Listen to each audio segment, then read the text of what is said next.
Hello dears, എല്ലാവരും സുഖമായിട്ടിരിക്കുന്നല്ലോ അല്ലേ? അപ്പോൾ നമ്മുടെ ഇന്നത്തെ റെസിപ്പി ഒരു അപ്പത്തിൻ്റെ റെസിപ്പിയാണ്. ഇതിന് അരി അരയ്ക്കുകയും അരി വെള്ളത്തിലിട്ട് വെക്കുകയും ഒന്നും ആവശ്യമില്ല.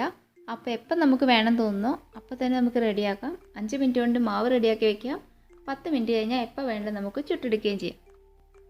അപ്പോൾ അതിന് വേണ്ടിയിട്ട് ആദ്യം ഇത്തിരി ഈസ്റ്റ് വേണം. ഇവിടെ ഞാൻ ഇത്തിരി ചൂടുവെള്ളം എടുത്ത് വെച്ചിട്ടുണ്ട്. അതിലേക്ക് 1 ടീസ്പൂൺ ഈസ്റ്റ് ഇട്ട് കൊടുക്കുക. പിന്നെ ഇത്തിരി പഞ്ചസാര കൂടി ചേർത്ത് കൊടുക്കുക. ഇനി ഒന്ന് മിക്സ് ചെയ്ത് വെച്ചിട്ട് ഒരു 5 തൊട്ട് 10 മിനിറ്റ് വരെ വയ്ക്കാം. 5 മിനിറ്റ് കഴിയുമ്പോൾ തന്നെ ഇത് നല്ല ലൂസായിട്ട് നല്ല മിക്സായിട്ട് വരും. ചെറിയൊരു പത പോലെ കിട്ടും. പിന്നെ ഈ ചൂടുവെള്ളം എടുക്കുമ്പോൾ ശ്രദ്ധിക്കണം. ശരിക്കും പറഞ്ഞാൽ ഇതൊരു 37-38 ഡിഗ്രി സെൽഷ്യസ് അത് മതി ഇതിൻ്റെ ടെമ്പറേച്ചർ.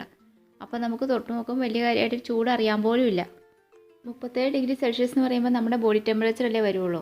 അപ്പോൾ അതനുസരിച്ച് വേണം നിങ്ങൾ വെള്ളം എടുക്കാൻ. തണുത്ത വെള്ളം എടുക്കരുതെന്ന് മാത്രം.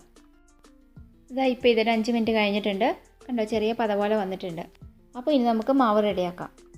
പിന്നെ ഒരു കാര്യം, നിങ്ങൾ യൂസ് ചെയ്യുന്ന ഇൻസ്റ്റൻറ്റ് ഈസ്റ്റ് ആണെങ്കിൽ അത് ഡയറക്റ്റ് മാവ് റെഡിയാക്കുന്ന സമയത്ത് അങ്ങ് ഇട്ട് കൊടുത്താൽ മതി. ഈ ഒരു സ്റ്റെപ്പിൻ്റെ ആവശ്യമില്ല.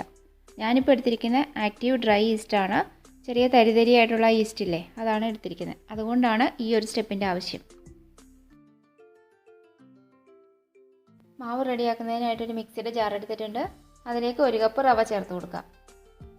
2 ടേബിൾ സ്പൂൺ മൈദ, 2 ടേബിൾ സ്പൂൺ പഞ്ചസാര, ആവശ്യത്തിന് ഉപ്പ്, പിന്നെ നമ്മൾ എടുത്ത് വച്ചിരിക്കുന്ന ഈസ്റ്റ്. ഇനി ഇൻസ്റ്റൻറ്റ് ഈസ്റ്റ് ഉപയോഗിക്കുന്നവർക്കാണെങ്കിൽ ഇപ്പോൾ അങ്ങ് ഡയറക്റ്റ് ഇട്ട് കൊടുത്താൽ മതി കേട്ടോ. അത് ഒരു 3/4 തൊട്ട് 1 ടീസ്പൂൺ വരെ ഇട്ട് കൊടുക്കാം. അപ്പോൾ ഇത്രയാണ് ബേസിക് ആയിട്ടുള്ള റവ അപ്പത്തിന് വേണ്ടത്. ഇനി ഇതിൻ്റെ കൂടെ സ്പെഷ്യലായിട്ട് നിങ്ങൾക്ക് എന്തെങ്കിലുമൊക്കെ ചേർക്കണമെങ്കിൽ ചേർത്ത് കൊടുക്കാം. എന്തെങ്കിലും എന്ന് വെച്ചിട്ടുണ്ടെങ്കിൽ തേങ്ങ ചേർക്കാം, പിന്നെ വെളുത്തുള്ളി, ചുവന്നുള്ളി, ജീരകം, ഇതൊക്കെ ഇത്തിരി കേട്ടോ. അതൊക്കെ വേണമെങ്കിൽ ഇതിൻ്റെ കൂടെ ചേർത്ത് കൊടുക്കാം. അപ്പോൾ ഞാൻ ഇതിലേക്ക് ഇത്തിരി തേങ്ങ ചേർത്ത് കൊടുക്കുന്നുണ്ട്. 1/2 കപ്പ് തേങ്ങ എടുത്തിട്ടുണ്ട്.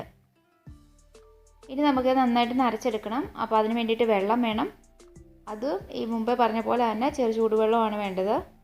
അതായത് തണുപ്പ് വേണ്ടാന്നേ ഉള്ളൂ, ഒരുപാട് ചൂടുവെള്ളം എടുക്കരുത്. അപ്പോൾ വെള്ളം ഞാൻ ചേർത്ത് കൊടുക്കുന്ന ഒരു 1.5 തൊട്ട് 1.25 കപ്പ് വരെ ചേർത്ത് കൊടുക്കാം കേട്ടോ. പിന്നെ നിങ്ങളത് അരയ്ക്കുമ്പം ഒഴിച്ച് നോക്കുക, അതിന് പാകത്തിനനുസരിച്ച് എടുക്കുക. അപ്പത്തിൻ്റെ ബാറ്റർ റെഡി ആയിട്ടുണ്ട്. ഇപ്പോൾ ഞാനിതിന് ചേർത്തേക്കുന്ന 1.5 കപ്പ് വെള്ളം ചേർത്തിരിക്കുന്നത്. പിന്നെ ഈസ്റ്റ് മിക്സ് ചെയ്യാൻ വേണ്ടി കുറച്ച് വെള്ളം എടുത്തിട്ടുണ്ടായിരുന്നല്ലോ, അതൊരു 2 ടേബിൾ സ്പൂൺ വെള്ളം ഉണ്ടായിരുന്നു. അപ്പോൾ ഇതാണ് ഇതിൻ്റെ കൺസിസ്റ്റൻസി.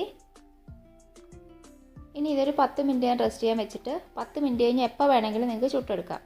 കുറച്ചുകൂടി കൂടുതൽ നേരം വെക്കുകയാണെങ്കിൽ കുറച്ചുകൂടി ഒരു വേണമെങ്കിൽ നല്ല നൈസായിട്ട് പഞ്ഞി പോലെയൊക്കെ ചുട്ടെടുക്കാൻ പറ്റും. കാരണം ഈസ്റ്റ് ചേർത്തിട്ടുണ്ടല്ലോ.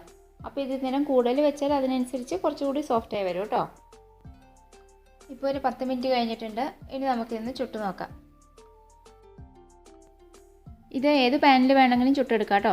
നമ്മൾ മറ്റേ പാലപ്പമൊക്കെ ഉണ്ടാക്കണ പോലെ കുഴിവുള്ള പാനിലും ചുട്ടെടുക്കാം, ഇതിലും ചുട്ടെടുക്കാം. അതൊക്കെ നിങ്ങളുടെ ഇഷ്ടം. നല്ല ചൂടായി കഴിയുമ്പോൾ മാവ് ഒഴിച്ച് കൊടുക്കുക. മാവ് ഒഴിച്ച് കൊടുത്തിട്ട് ഒരു കുമ്പള പോലെ വരുമല്ലോ, അതിന് ശേഷം ഒന്ന് അടച്ചു വയ്ക്കുക. ഇതേപോലെ തന്നെ ഇൻസ്റ്റൻ്റായിട്ട് റെഡിയാക്കാൻ പറ്റുന്ന റവ വച്ചിട്ട് ചെയ്യുന്നൊരു ടൊമാറ്റോ ദോശ റെസിപ്പി ഞാൻ ഇട്ടിട്ടുണ്ടായിരുന്നു. നിങ്ങളതൊക്കെ ചെയ്ത് നോക്കിയോ? അതും നല്ല ടേസ്റ്റി കേട്ടോ. ടേസ്റ്റി മാത്രമല്ല, പെട്ടെന്ന് നമുക്ക് ചെയ്യാൻ പറ്റും. ഇപ്പോൾ സപ്പോസ് നമ്മൾ പുറത്തൊക്കെ പോയിട്ടൊക്കെ വരികയാണെങ്കിലൊക്കെ നമുക്ക് വൈകിട്ടൊന്നും ഉണ്ടാക്കിയിട്ടൊന്നും ഇല്ലെങ്കിലൊക്കെ ഇതേപോലെയൊക്കെ ആണെങ്കിൽ പെട്ടെന്ന് നമുക്ക് റെഡിയാക്കാം. എല്ലാവർക്കും ഇഷ്ടമാവുകയും ചെയ്യും. അപ്പോൾ ഇതാ നമ്മുടെ അപ്പം റെഡി ആയിട്ടുണ്ട്. നല്ല അപ്പം കേട്ടോ. അരി വെച്ച് അരയ്ക്കുന്ന അപ്പം പോലെ തന്നെ നല്ല ടേസ്റ്റിയാണ്. നല്ല പഞ്ഞി പോലെ തന്നെ കിട്ടും. പിന്നെ ഇതിനൂടെ കഴിക്കാൻ നമ്മൾ അപ്പത്തിന് സാധാരണ കഴിക്കുന്ന ഏത് കറി വെച്ച് വേണം കഴിക്കാം. മുട്ടക്കറിയോ സ്റ്റൂവോ ചിക്കൻ കറിയോ കടലക്കറിയോ എന്ത് വേണമെങ്കിലും കഴിക്കാം കേട്ടോ. അപ്പോൾ വീഡിയോ ഇഷ്ടമായിട്ടുണ്ടെങ്കിൽ ലൈക്ക് തരണം. താഴെ കമൻറ്റ് ബോക്സ് ഉണ്ട്, അവിടെ പോയി കമൻറ്റ് ഇടണം കേട്ടോ. പിന്നെന്താ, ചാനൽ സബ്സ്ക്രൈബ് ചെയ്യാതെയാണ് വീഡിയോ കാണുന്നതെങ്കിൽ ആ താഴെ റെഡ് ബട്ടൺ ഉണ്ട്, അതിൽ പോയി ക്ലിക്ക് ചെയ്ത് സബ്സ്ക്രൈബ് ചെയ്യണം കേട്ടോ.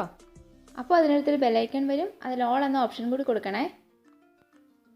അപ്പോൾ ഇനി നമുക്ക് വീണ്ടും വേറെ വീഡിയോയിലൂടെ കാണാം. Bye, see you, thank U.